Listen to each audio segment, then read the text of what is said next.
अस्सलाम वालेकुम स्टूडेंट्स। सो अब हम समझने जा रहे हैं about the nervous tissue.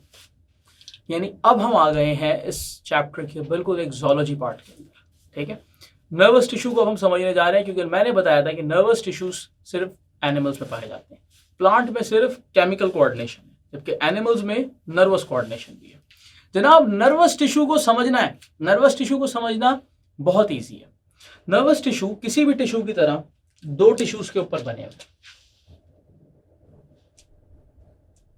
One are the neurons, while other one are the connective tissue. ठीक है जी, तो एक तो न्यूरॉन्स हैं और एक कनेक्टिव टिश्यूज हैं। जनाब, कनेक्टिव टिश्यूज बहुत सिंपल्स हैं। Connective tissues are those tissues जो इंसुलेशन प्रोवाइड करते हैं न्यूरॉन्स को, तो they are the insulator of neurons.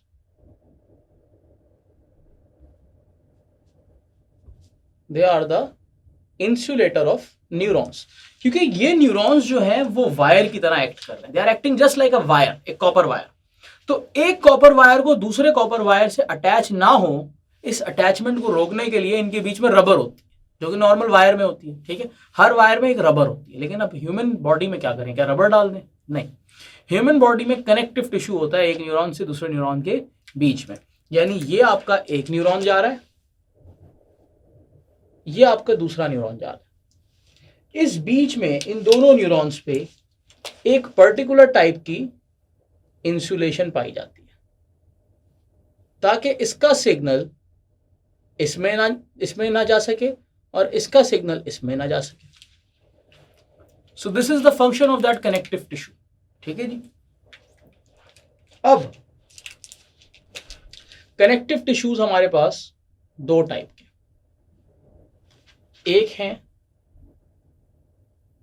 Schwann cells और दूसरे हैं न्यूरोग्लिया, या कुछ बुक्स में जिनको न्यूरोग्लायल सेल्स लिखा हुआ है। क्या फर्क है जनाब? Schwann cells peripheral nervous system में पाए जाते हैं, so they are only present in peripheral nervous system, जबकि neuroglial cells are present in central nervous system. तो वो सिर्फ पेरिफेरल में पाए जाते हैं, जबकि ये सेंट्रल नर्वस सिस्टम में भी पाए जाते हैं।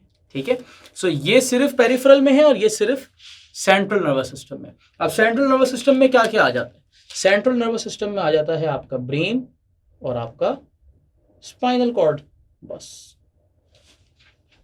जबकि पेरिफेरल नर्वस सिस्टम में आपकी सारी nerves, spinal nerves, cranial nerves, ये नर्व्स, वो nerves, each and every nerve जो है वो इसमें आ जाती है।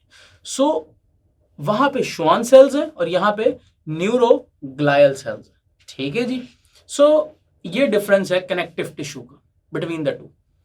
अब हम आ जाते हैं जनाब न्यूरॉन्स के ऊपर। अच्छा, कुछ बुक्स ये बात लिखती हैं कि ये कनेक्टिव टिश्यू जहां इंसुलेशन प्रोवाइड करते हैं उसके साथ साथ रिपेयर भी करते हैं,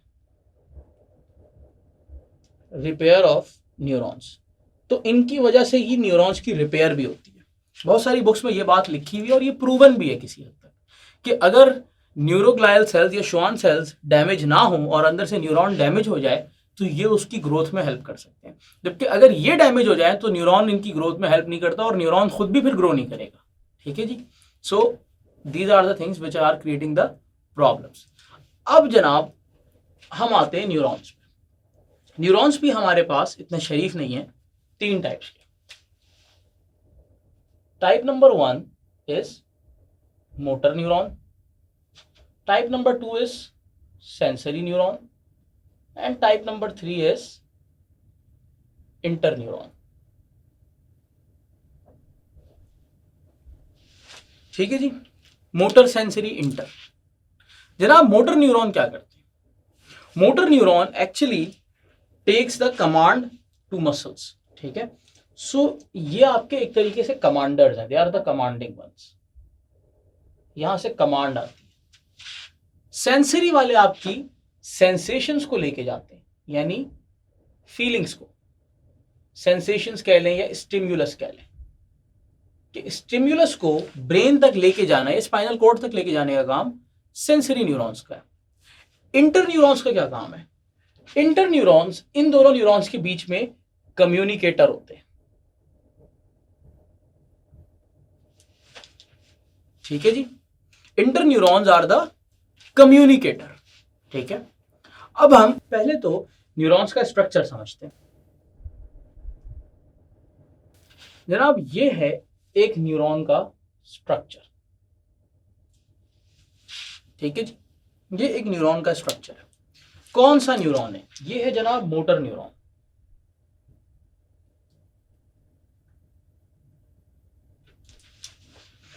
जनाब, न्यूरॉन के स्ट्रक्चर में 3 पार्ट्स। ये जो ऊपर बल्ब लाइक पार्ट है, this is called cell body, जबकि ये पूरा पार्ट इज कॉल्ड एक्सॉन। ठीक है जी, सेल बॉडी और एक्सॉन। सही। सेल बॉडी में क्या क्या स्ट्रक्चर पाया जाता है? सेल बॉडी के अंदर न्यूक्लियस और साइटोप्लाज्म और उसके अलावा सारे ऑर्गेनल्स पाए जाते हैं। ऑल द ऑर्गेनल्स, यानी mitochondria, Golgi bodies, endoplasmic reticulum, सब कुछ यहां पाया जाता है। ठीक है जी, ये इसका काम है। जनाब, ये इसका कुछ स्ट्रक्चर है सेल बॉडी। सेल बॉडी के एंड में हेयर लाइक प्रोजेक्शंस है। These hair like projections are called what?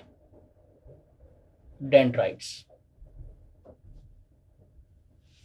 अब हम एक एक का फंक्शन और फिजियोलॉजी अभी पढ़ेंगे डिटेल से।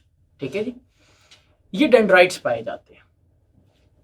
नीचे का पूरा स्ट्रक्चर, ये पूरा जो स्टॉक पार्ट है, ये वाला पार्ट स्टॉक पार्ट, ये एक्सॉन कहलाता है। एक्सॉन के एंड में रूट लाइक स्ट्रक्चर होता है।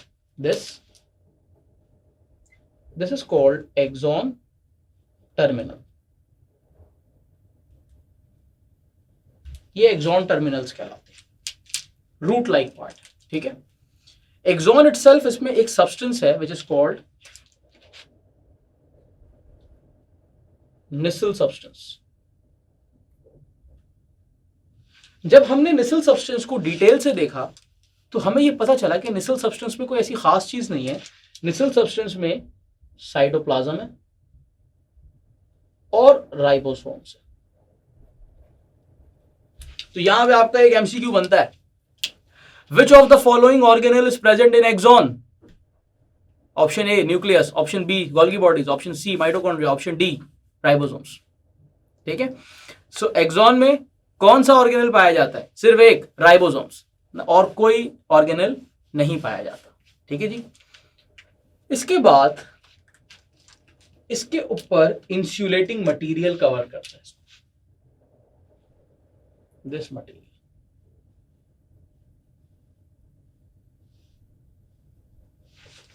Now this insulating material is called myelin. ठीक है जी, this insulating material is called myelin. सही। और जहां पे ये माइलिन नहीं पाया जाता, लाइक दिस प्लेस, यहां पे माइलिन नहीं है, this is called node of रेनवायर। So this is called the node of रेनवायर। ठीक है जी, ये डिटेल्ड स्ट्रक्चर है एक नर्वस सिस्टम में न्यूरॉन का। ठीक है, सेंसरी न्यूरॉन्स डिफरेंट तरह के हैं, इंटर न्यूरॉन्स डिफरेंट तरह के, लेकिन हमारी बुक में in detail discussion motor neurons के हवाले से हुआ है। ठीक, आई होप ये आपको समझ में आ गया स्ट्रक्चर और पूरा नर्वस टिश्यू। ठीक है, अब इन द नेक्स्ट वीडियो हम इस पूरे न्यूरॉन की फंक्शनिंग को समझेंगे, हाउ डज इट फंक्शंस। ठीक है, I hope this was helpful. Thank you.